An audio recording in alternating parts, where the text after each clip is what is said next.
বন্ধুরা তোমরা কেমন আছো? আচ্ছা, আমরা আজকে একটা গুরুত্বপূর্ণ এবং সুন্দর ক্লাস নিব। সেটা হচ্ছে সময় পরিমাপ নিয়ে একটা ক্লাস নিব। কি নিয়ে? সময় পরিমাপ।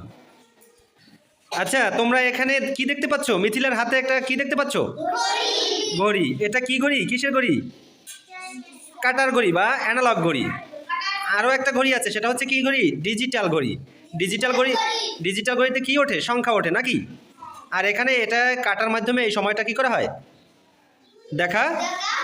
আচ্ছা, আজকে আমরা এই অ্যানালগ ঘড়ির, এই কাটার ঘড়ির সময় পরিমাপ বা সময় সম্পর্কে জানবো, তাই না?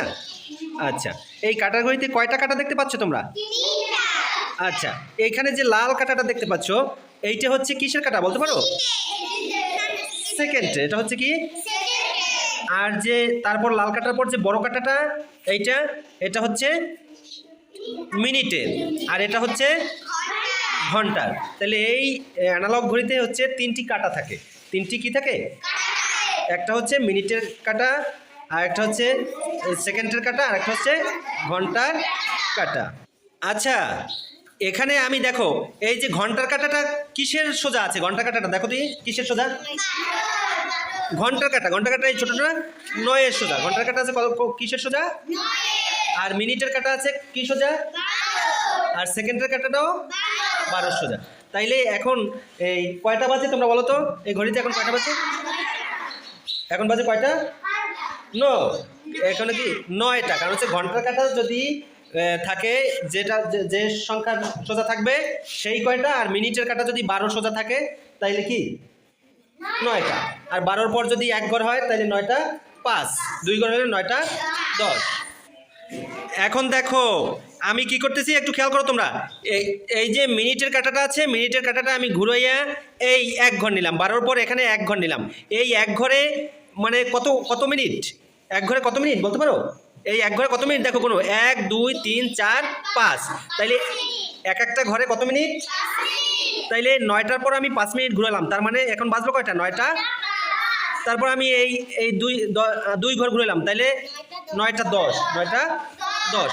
এভাবে যদি আমি এই ঘড়িটার মধ্যে কয়টা ঘর আছে বলতে পারো তোমরা? দেখো 1 2 3 4 5 6 7 8 9 10 11 12। তাইলে এক ঘরে কত মিনিট? না, এক ঘরে কত মিনিট? 5 মিনিট। তাহলে 12 ঘরে হবে 5 12 কত মিনিট? 5 12 কত? 5 12 12 ঘরের নামটা বলো। 5 12 কত? 5 12 60। 5 12 60। তাইলে এই ঘড়িটার যদি এই মিনিটের কাঁটাটা একবার ঘুরে আসে, কত মিনিট ঘুরবে? 60 মিনিট। আর 60 মিনিটে কি 1? 60 মিনিটে কি 1? আর যদি এই যে এই সেকেন্ডের কাঁটাটা যে এরকম একবার ঘুরে আসে, এরকম একবার কি এই 12 পর্যন্ত যদি এই এখান থেকে ঘুরে আসে, তাইলে কত সেকেন্ড হবে? 60 সেকেন্ড। তাহলে কত সেকেন্ড হবে? 60 সেকেন্ড, তাই না?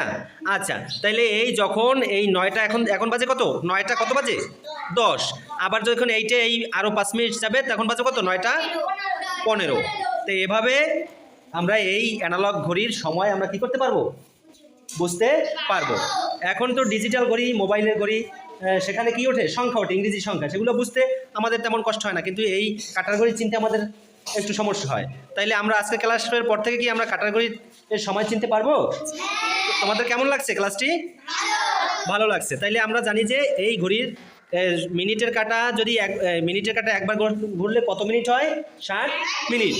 আর সেকেন্ডের কাটা একবার ঘুরলে হয় 60 সেকেন্ড, তাই না? আর ঘন্টার কাটা একবার ঘুরলে হয় কত ঘন্টা? 12। কেন এক ঘন্টার কাটাটা যদি এক ঘর ঘুরে, তার মানে এক ঘন্টা। তার মানে ঘন্টার কাটা একবার ঘুরলে কত ঘন্টা হবে? 12। আচ্ছা, ধন্যবাদ সকলকে।